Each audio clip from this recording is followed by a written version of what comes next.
जी माहिती मिळते आहे, आता तुम्ही म्हणाल की सूत्र नेमकी कोण आहे, पण आमचा दोन्ही पक्षातल्या सगळ्याच राजकीय पक्षातल्या कार्यकर्ते नेत्यांशी संवाद असतो दोन्ही पक्षामध्ये, म्हणजे शिवसेना उद्धव बाळासाहेब ठाकरे पक्ष आणि महाराष्ट्र नवनिर्माण सेना पक्ष या तिकीट वाटपावरून प्रचंड नाराजी पक्षांतर्गतच आहे।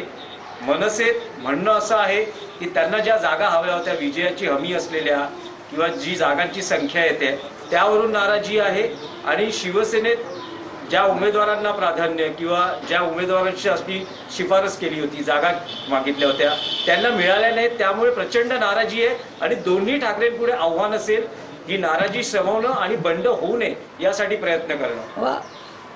जेव्हा दोनपेक्षा जास्त पक्ष एकत्र येतात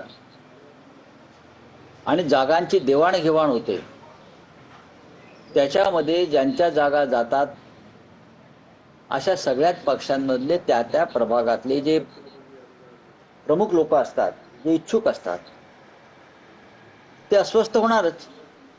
मग ते काँग्रेस पक्षात असतील, राष्ट्रवादी काँग्रेस पक्षात असतील, शिवसेनेमध्ये असतील, शिंदे गटामध्ये असतील, भाजपमध्ये असतील।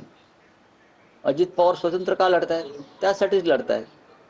पण कार्यकर्त्यांना समजावून सांगून ही लढाई महाराष्ट्राची, मुंबईची आहे, आणि कार्यकर्ते 100% माननीय उद्धव ठाकरे व राज ठाकरे यांचं ऐकतील। तरीही कोणाला असं वाटतं की नाही माझ्यावर अन्यायच झाला, थोडाफार तो राग व्यक्त करतो आणि त्याला राग व्यक्त करण्याचा पूर्ण अधिकार आहे। पण आतापर्यंत असं कुठे झालंय असं उघडपणे ते दिसत नाही मला।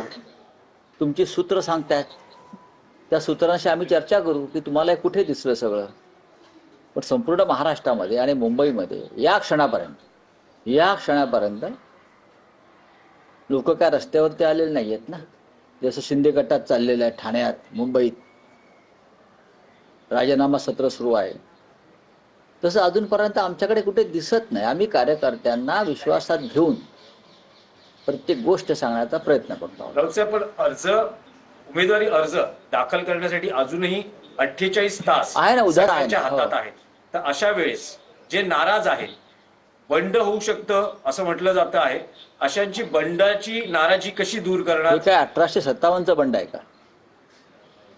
बंड कशाला म्हणतात? हे 1857चं बंड आहे का? देशासाठी, क्रांतीसाठी नाही ना। हा प्रत्येकाचा व्यक्तिगत निर्णय असतो। ज्या पक्षानं आपल्याला 40 वर्ष बरंच काही दिलंय, एखाद्या वेळेस तो पक्ष एखाद्या क्षणी नाही देऊ शकत। अशा वेळेला कुणाला मी बंड करतो असं वाटत असेल त्याला बंड म्हणत नाही।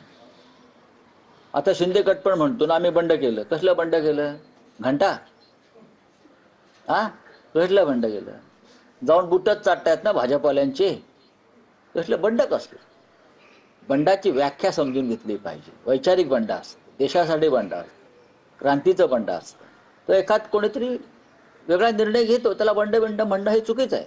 एवढ्या उमेदवारी जाहीर झालेल्या आहेत, त्यामध्ये बऱ्याच नेत्यांच्या, आमदारांच्या मुलांना देखील समोर आलेलं आहे। त्यात चुकीचं काही नाही। प्रभूंचा मुलगा अनेक वर्ष युवा सेनेचं काम करतोय, तरुणाला संधी द्यायची नाही का? ही घराणेशाही कुठे आहे? आमच्यासारखे लोक असं मानतात की ठीक आहे, कार्यकर्त्यांना संधी मिळायला पाहिजे। पण अनेक आमदारांची जी मुलं आहेत ती अनेक वर्ष युवा सेनेच्या माध्यमातून जर काम करतात,